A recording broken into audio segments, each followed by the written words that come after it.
Hello and welcome to episode 65 of the Mark and Me podcast. As always, I'm your host Mark, and joining me on today's episode is Cody Carpenter. I'm absolutely thrilled to have him join me because I'm a huge fan of his soundtracks, his scores, his music. His tour recently that he did with his dad, John Carpenter, for me was one of the best live performances I've ever seen. And his most recent album, Force of Nature, has been one of my most listened to albums of the last 12 months. So I'm absolutely thrilled, and it's a dream come true that he's going to be on today's episode. In true typical Mark and Me fashion, I'm going to touch base about the last episode. So hopefully you all tuned in and listened to Matt from Funeral for a Friend. He was a great guest and I was thrilled that he joined me. A lot of people said that they haven't heard from him in a long time. Well, since Funeral for a Friend have broken up, that's not surprising. But his interview was very honest, he let his guard down, he was very sincere and very truthful, and that's all I want from guests. And I thought it was an absolute great interview from start to finish, and the actual response online was phenomenal. So thanks again for everyone that tuned in. So let's get back onto today's episode. As I just said, I'm joined by Cody Carpenter, a guy I have so much respect for, and I urge you all to jump onto Spotify after this interview and check out his music. He's as good as anyone out there right now, and every single time I listen to his work, it expands, I hear different stuff, and I'm so excited for the future he has ahead of him. But what I want to do now, I want to get to the interview. This interview, no lie, this is a bit of behind the scenes, has taken 18 months to happen. But as you know by now, I don't give up and I work very hard to get these guests. So to wait 18 months, it seems nothing as long as at the end you're happy with what you got. And I couldn't be more thrilled with today's interview. So here it is, here's me and Cody Carpenter talking all things music. So Cody, thanks for joining me today on the Mark and Me podcast. Oh, thanks for having me. So my first question for you today, Cody, is growing up, what were the sort of albums or pieces of music that you were listening to the most that kind of helped shape your taste in music? Oh, that's a good question because there's so much. When I was very little, both my dad and my mom would play me a lot of music that they like. From my dad's, he'd play a lot of the Beatles or the Beach Boys and Rolling Stones, the stuff that he really loved when he was young. And my mom would play me, all the stuff that she loves. And, obviously that had a big influence on me. And then as I got a bit older, I got really into kind of the 70s progressive rock groups like Genesis and things like that. Those were kind of the big influences on me when I was younger. Can you remember one of the first albums that you bought yourself and you listened to it from start to finish and thought, this is what I want to do? Oh, that's another good question. I remember one that I bought from start to finish and listened from start to finish was the Transformers the movie soundtrack, the animated movie from was it 1986? Oh, that's awesome. I'm a huge fan of Vince DiCola and a huge fan of that soundtrack. When obviously you were growing up, you were very young when you first got your first instrument. Can you remember how old you were when you first had an instrument and started thinking, I want to write music or I want to play music live? There were always instruments around the house because my dad always had stuff and, we had a piano at my mom's as well. So they were just always there. I just pick up a guitar or something like that. Okay, and obviously music as well, we all know this, is one of the best ways to experience it is live. Can you remember one of the first concerts your mum or your dad took you to where you were like, wow, this is another level? I was not a really big fan of going to see music live. I was more kind of the put on music and listen to it intensely, headphones by myself in the room kind of guy. Yeah. But at the same time, I do remember seeing John Williams perform at the Hollywood Bowl. Wow. Which was very cool. That must have been absolutely amazing because he has so many iconic songs. I'd be there going, wow, there's Jaws, there's Indiana Jones, there's Star Wars, Yeah, it was fantastic. And obviously with your dad being John Carpenter, was it a young age where you first got to watch some of his films, or did he wait until you're old enough knowing that a lot of them are quite, horrors or 18s or 15s? Right, yeah. I don't think he showed me his movies when I was too young. No. So it was a while before I saw kind of the more graphic movies that he did. And what was the first one that he showed you that, you know, you can remember? I don't remember. I know my favorite is, even still today, is Big Trouble in Little China. Oh, amazing. And I suppose it's got that great element. And again, the soundtrack itself is iconic, so it must be great to kind of be influenced by that. Right, yeah, definitely. I was doing some research and reading a lot about you growing up and stuff, and I didn't realise that you actually worked on Vampires and Ghost of Mars, and I don't know why, but I always thought that was a lot later, but it's obviously quite early into your career. Yeah, I'm listed on the credits, and I did do some stuff, but it was really hardly anything. Honestly, I don't even remember working on Ghost of Mars, and for Vampires, I think maybe I played some keyboards somewhere, but honestly, I don't really remember. So then when you were growing up as a kid and you were going to school and college, was it music that you wanted to do? I'm sure, your dad had a big influence and was he kind of pushing you to be a musician, or were you just left to do what you wanted to do? I never really chose to do music, and I still haven't. I just kind of do it because that's what I do and what I enjoy doing. And no one really ever pushed me to do anything. Of course, my parents always encouraged kind of being artistic and things like that, but I don't know, I just kind of did it, and it was never really a conscious choice, and not even a conscious choice now, really. I'm just kind of doing it because I can, and it's something I enjoy, So when you were at college, what were you actually studying towards? Surely you had a bit of an idea or a guide in your mind that was saying, this is what I want to be when I'm older, or were you just kind of seeing how it went? Well, yeah, I was a Japanese language major in college, and after I graduated college, I moved over there and was working completely unrelated to music. And how did you find the lifestyle and the change over there? Because I've never been there, but it's somewhere I've always wanted to go. But it looks absolutely incredible on every photo I ever see, and it's somewhere I always is high on my bucket list. Oh yeah, definitely, highly recommend it.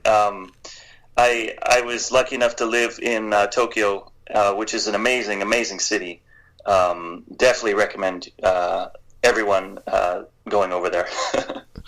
You were lucky enough to obviously get involved in the Lost Themes, Part 1 and Part 2. You even produced some of this. Now, was that something that was quite close to the heart, knowing that your father's work and your own work is kind of combined, and you got to produce and work on such a well-established collection of songs? The Lost Themes album, how that came about was my dad had just gotten a new computer with some new soft synths, and anyways, he got some new gear, and we were just I would just go over to his house, and we just kind of mess around and record some things, trying out the new instruments.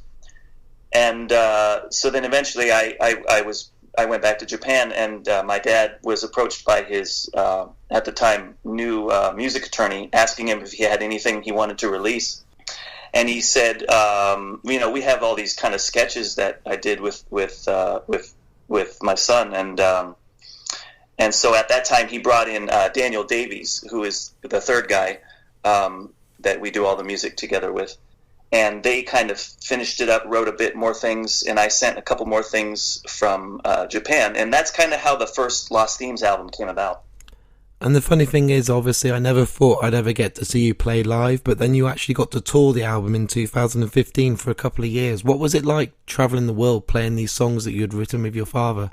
Yeah, that was, and it's been an amazing experience every time. It's amazing just to see all the fans that love my dad and love my dad's music and things like that, and to be able to perform the music, it's awesome. Touring itself is it's a little hard with all the travel and things like that, but it's amazing to be able to perform it. I was lucky enough to see you on both tours when you came over to the UK, not just for the soundtrack, but obviously the Lost Themes, and it's amazing how well your dad, and the fact that you have Dan Davies on tour with you as well, that must be pretty special that you haven't had to get sort of certain session musicians in, and it's the people that wrote it are still there together playing it on stage. Yeah, being on tour, we've been so lucky because everyone we've worked with has been just amazing and awesome. And I can imagine for a band that maybe they're not as close, or there are some personality issues, or something like that. It can be a miserable experience, but we've been so lucky that everyone's just amazing, and it's always been enjoyable to work with everybody. Yourself has obviously broke away from that as well, and you've had a lot of success in your own albums, and obviously releasing them yourself. You had on Bandcamp itself at 1.5 albums of your own material. How is it that you went about kind of breaking away and thinking, I know you obviously had your synths and your keyboards and you've been influenced by your dad and the instruments around you in the house, but at what point was it that you thought, I want to compose my own music with my own name attached to it? Yeah, so I've been doing my own music since I was maybe 13, and most of it is probably pretty bad, but around the time, I think around 2014 or so, I got a new computer. That seems to be the impetus for all this music. I got a new computer, and I thought, I should probably do some more music. So I started doing the albums and putting them up on Bandcamp and stuff like that. Those albums are no longer available. I remixed them and kind of put them together as a compilation kind of thing. When I was initially doing that stuff, I kind of didn't really know what I was doing in terms of mixing and things like that. But anyway, so I've just been writing my own stuff for a long time. Again, just because I enjoy doing it, And then obviously you just discussed about mixing and editing yourself and obviously improving, and it's always a learning curve. I edit my own podcast and I think you can never master it. I always think there's more and more tricks you can learn and different techniques. But you went away and then did your first non-Bandcamp album, Interdependence, and this was very different, and obviously you produced it yourself and edited it yourself. What was it about this album that you think took you to that next stage or that next level? Was it the fact that you knew more and you'd kind of matured as a person? Yeah, so that album came about. I decided I wanted to get some other musicians involved to play my stuff, because in the past for the Bandcamp stuff, I did everything myself. So I asked Jimmy Haslett, bass player, who I had worked with a number of years before. I asked him if he wanted to play on it, and he did. So from there, I kind of assembled a bunch of other musicians. But actually, I didn't mix that album.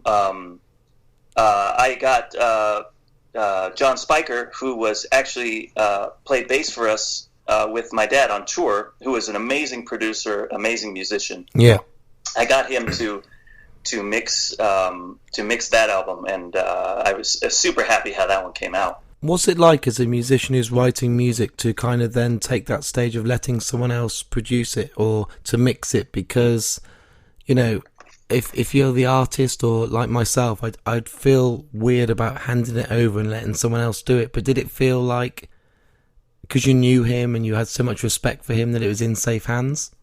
I know what you mean. And you're exactly right. Because I know Spiker, and I know he does amazing work. I was completely fine with that. I find the mixing process to be not my favorite aspect of making music. To have someone else help me out with that, and it's always nice to be able to ask someone like Spiker, who's just amazing. Just someone I completely trust to do it for me. Then obviously you had the video game soundtrack that never was, but Shadow Spirits Volume 1. This, for me, when I listen to it, is quite different, but how did that come about? Did they approach you, and was it kind of a different mindset when writing, when you knew it had to be for a game instead of just for your own? Yeah, so that came about. Mark Day, who is the other guy that we did that did that album. Yeah. I had done some music for a game he did, and then we decided we wanted to just do an album of stuff, a chiptune album. So I wrote some songs, he wrote some songs, and he arranged it on the SID chip, the Commodore 64 chip, which was very cool. And I wasn't super familiar with it because I never had one of those growing up. No. So he arranged the songs for it was kind of that chiptune style, which I thought was very cool. I really like how that one came out. And then what was it that made you change the kind of release name for your Reflections album in 2018? Because you went then under the name of Lundrium, didn't you? Yes, yeah. So I, for that album and for my vocal stuff in general, I wanted to use a different name to kind of differentiate it from my instrumental stuff, which is under my personal name. So I chose to use that different name, Ludrium, for that album. And for me, when I've listened to all your albums, but my favourite is your most recent, Force of Nature. This album for me just, I hear more stuff every time I listen, do you know what I mean? It's got so many different more layers for me. So when I listen to it again and again in a car, I hear some certain sounds. When I listen to it in my headphones, or if I listen to it on my stereo at home, it's one of those albums that I digest and kind of hear more, and it has a bigger effect on me the more I listen. Is that something you went about, or is it just, do you think, again, as you're maturing, getting different musicians involved, it's becoming a different concept? No, there are definitely a lot of layers to that album. I think just because of the nature of that kind of music, sometimes you may not get everything on the first listen, but I think with that style of music, the more you listen to it, the more you kind of you hear things and maybe you didn't hear before, and that kind of that's kind of why I like that style of music, because it kind of, the more you listen to it, the more you get out of it, which I think is just a really cool thing. The thing is as well with music now, because of Spotify and streaming and no one's buying records anymore, it's very disposable. Someone can tell you about an album, you can download it, you listen to it on the way to work, and then you delete it. But it's nice to invest that time in an album and kind of let it become part of you and let it really grow on you. And I wish more people did this. Yeah, I know what you mean. I totally agree. And no one's doing it. Everyone's too disposable. People just want to get music, move on to the next one. I understand that, but I miss the days of buying a CD in a shop and reading through the lyrics, or spending good money and listening to it from start to finish and really digesting an album. And I think it's a shame that people aren't doing it. And it's nice that vinyl's coming back, because it means that people are doing that. But it's just, no one seems to want to invest enough time in what's being given to them anymore. Yeah, I know what you mean. It's there are definitely some things out there that kind of go against the grain, but for the most part, I totally agree with you. The attention span, I think, has gotten a bit shorter, myself included, to be honest. It's just time, isn't it? There's not enough time in the day, so that's why, and it's an understandable thing. Now, with your own work, stuff like Force of Nature, have you thought of kind of doing what you did with your father and going out on tour and taking those musicians and trying to translate this to on stage and perform it around the world? Oh man, I'd love to do that. I would love to play that stuff live. And I haven't given up on doing that either. Because of the nature of the music, and it just, I think it would be just a money issue, Yeah. But I haven't given up, and I'm still hoping to try to make that happen. And do you believe that with, listening to certain scores from your father and then seeing them live on your tour, it really worked well? It wasn't like something was missing, and it really kind of transferred to stage well. Do you think you could do the same with your own music, or do you think there would be elements that would be lost in that kind of transformation? The great thing about playing my dad's stuff is, we have the movies playing in the background. Yeah. And so people can really, it brings them back to when they first saw the movie or first heard the music. You can kind of get a real heavy nostalgia dose, in addition to just enjoying the moment of the music. Obviously with my stuff, there was no visual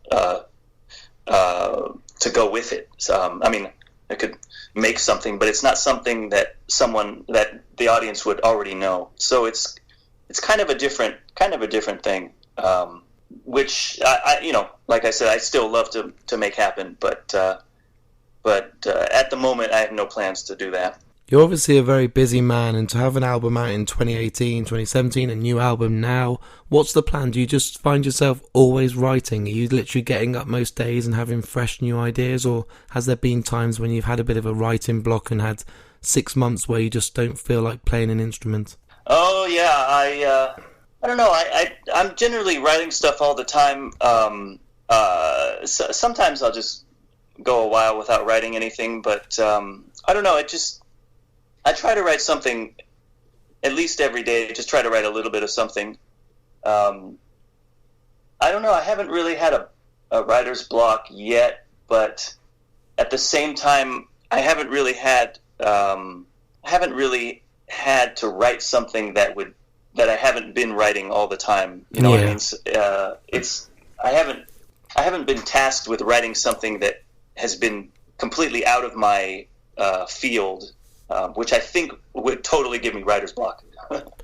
At the end of last year, I was lucky enough to see you in Manchester on your tour. It was great to see the band. It was great to see the visuals, like you said, for your dad's films. And obviously for me and most of the people in there, it does take you down that nostalgia lane. You see all the visuals from They Live and Halloween and The Thing and stuff. At what point was it that you thought you wanted to get involved with your dad and become this live musician in part of his own band, performing these absolute classics? Yeah, if I recall correctly, so we had just finished up either it must have been the first Lost Themes album or the second one. I can't remember now, but and Daniel he kind of said, you know, what do you guys think about playing this stuff live? And I never thought about it. I don't think my dad had ever thought about it.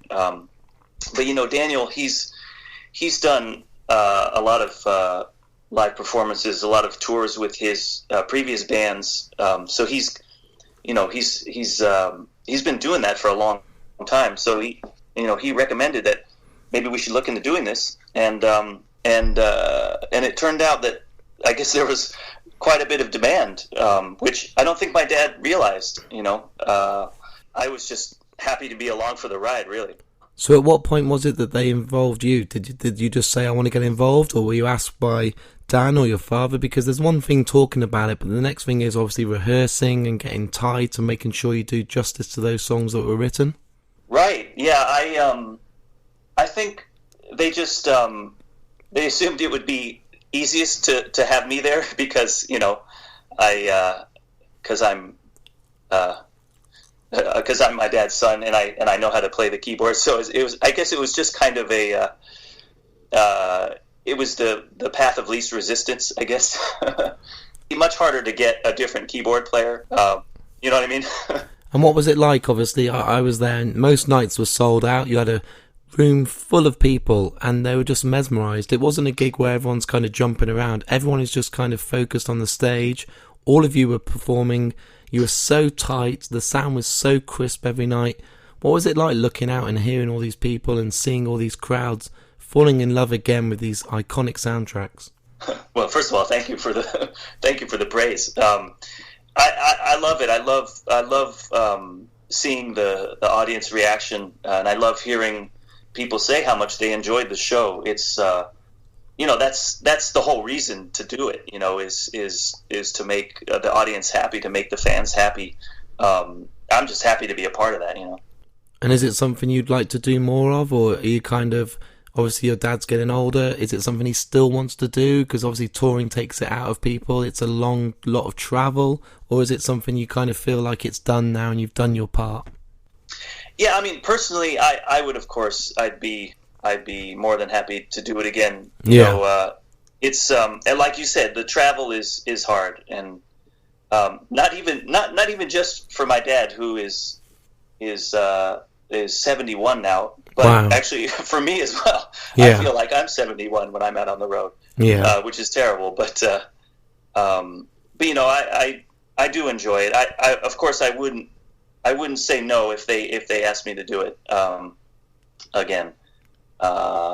So yeah, I mean, it's there are always positives and negatives to everything. But I would definitely not say no. You know, if it sounded like a good situation to do it again.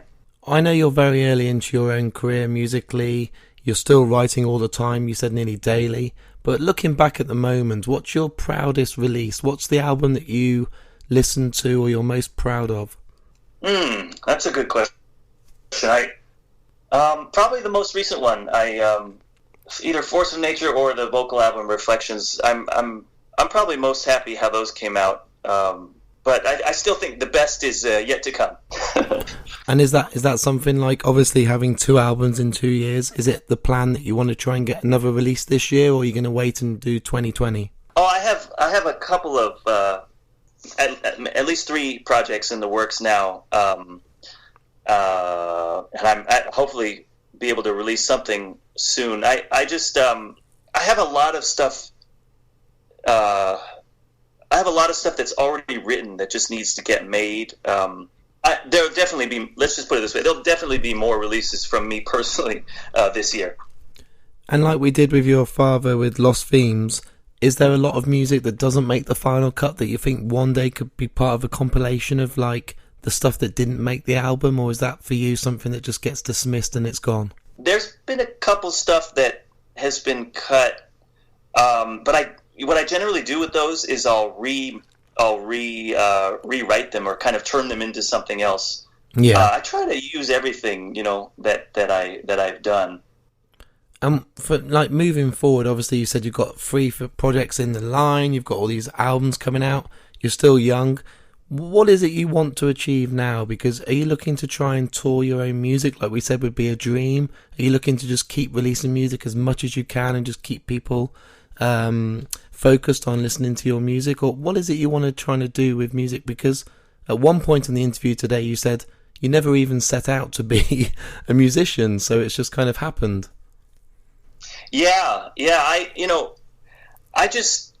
I really just want to make people happy. If I can do music that people enjoy, then I've done what I set out to do.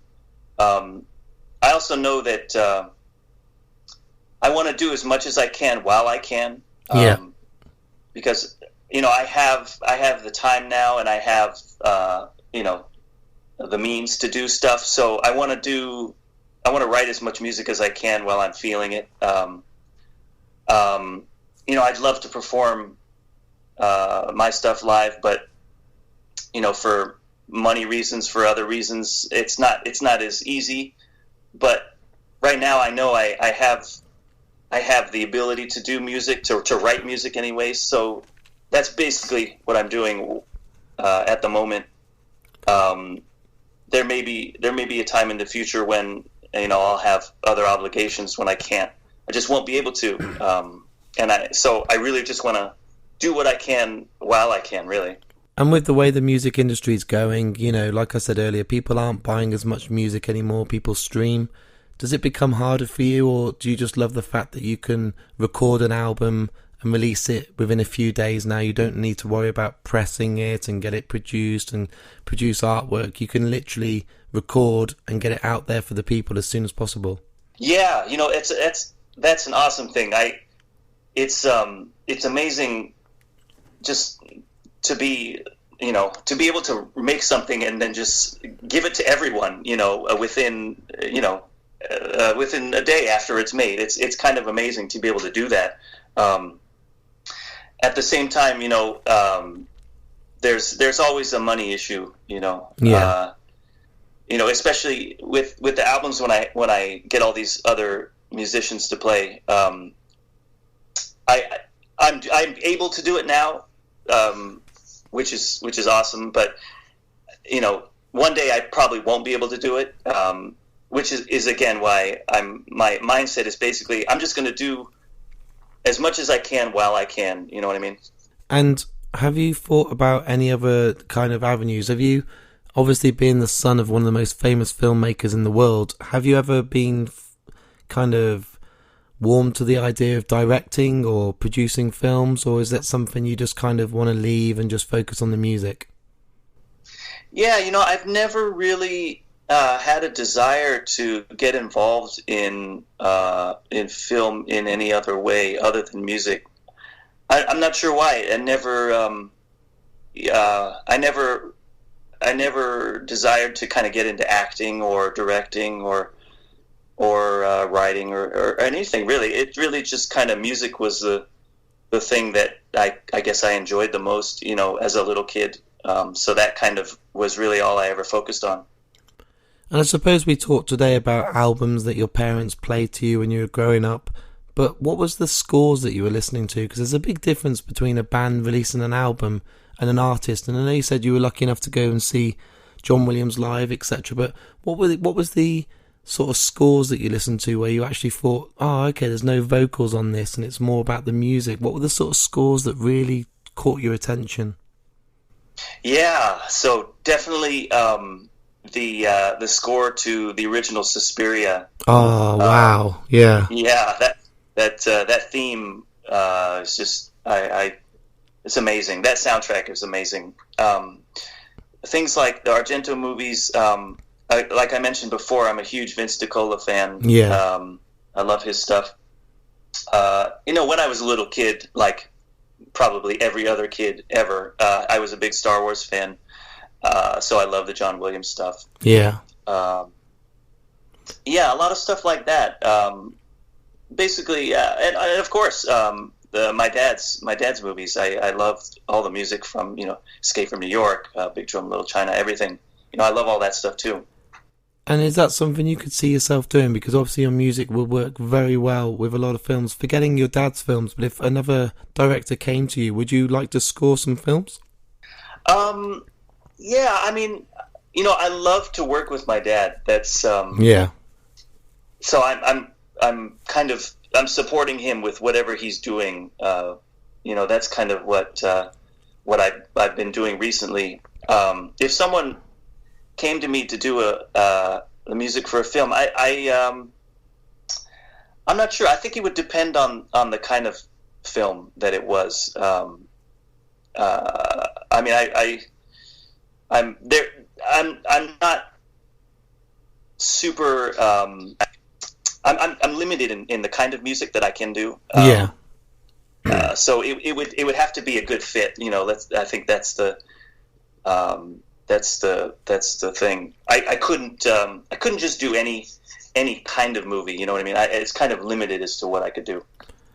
And maybe you're not allowed to talk about this, but do you plan to do more Lost Themes albums with your dad and write some more music together, or are you kind of happy with what you've released and that's enough? What I can say is, now that I'm here in LA, I have been, going over my dad's, and we're messing around with some stuff. I don't know what's going to happen with any of it, or if anything's going to happen with anything. But I'm definitely hoping to do more stuff with my dad. I go over there and we'll play some video games, we'll play some music, and watch some basketball, and if anything is any good, I don't know. Are we going to do anything? I don't know. But we're basically just having fun. I can't imagine you and John sitting there playing games. I just can't picture it in my head. Oh, my dad's a big gamer. Recently, he just got the new Far Cry game, I guess. Yeah. I'm not super familiar with the series, but he loves it. He loves that series too. Brilliant. And my final question today is, and I ask this to everyone that comes on the podcast, what advice do you give to people that are starting to write music for themselves, or hearing soundtracks and trying to replicate them, or learn an instrument in an industry that's very hard to make a name for yourself? I would just say, just hone your skill, hone your craft. Try to just get better at whatever you're doing, and just do something every day. Keep working at it, even if nothing is successful. Just keep at it, and enjoy it. If you're not enjoying it, then it makes it far more difficult to continue. And where's the best place for the listeners right now that want to check out your music? Do you advise them to go on Spotify and Bandcamp, or is it just mostly Spotify now that has all the older music on? If actually, I mean, if you just put my name in Google, I have my website up. I don't like Spotify obviously because the artist doesn't get much. But my stuff is available pretty much everywhere. And you can see on my website I have the little discography of all the stuff that I've done. So if anything looks interesting, please just check it out. I want to thank you for taking the time to talk to me today, Cody. I know it's been a long time coming and we've had to try and get things to fall in place. And I think it's been about 18 months now we've been kind of since the first message. But I just want you to know how much I appreciate your time and coming on the podcast. Oh, well, thank you so much. So there it is. What a great guest. Really, really honest, which I love. Telling me loads of stuff about his career, him growing up, his times with John Carpenter, his dad. I mean, that's awesome. His dad is an absolute legend.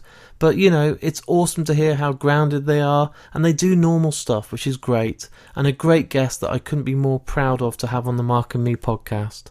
I want to thank him for coming on the show, and as I said at the start of today's episode, I urge you all to go onto Spotify or whatever way you listen to music and invest, because the music he's putting out there at the moment is some of the best, and I'm not just saying that because he's been on the show. Force of Nature is an incredible piece of work. As always, guys, if you can go on to markandme.com, on there's my Twitter, my Facebook, my Instagram, my emails, and there's nothing better than getting an email from you guys out there, especially the listeners that take the time to review or say what they enjoyed about the episode, and I make sure I read and respond to every single message that I get. Also, there is a Patreon page. I'm getting more and more people signing up, which means I get more and more prizes to give out there. There's some amazing Funko stuff. There's t-shirts. There's a signed Tom Hanks book. There's a signed John Carpenter vinyl. All the great stuff that I can get goes straight into the Patreon, and I don't make any money from the stuff you give.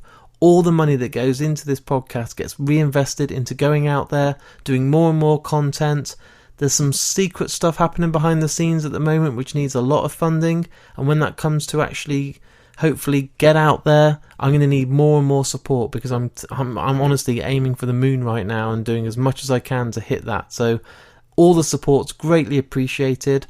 I will be back in a week's time. I've had a couple of weeks off because I've been a bit unwell. I've been to Download Festival. It's been absolutely manic, but I'm back now, and there will be an episode in a week's time, and I can't wait to share it.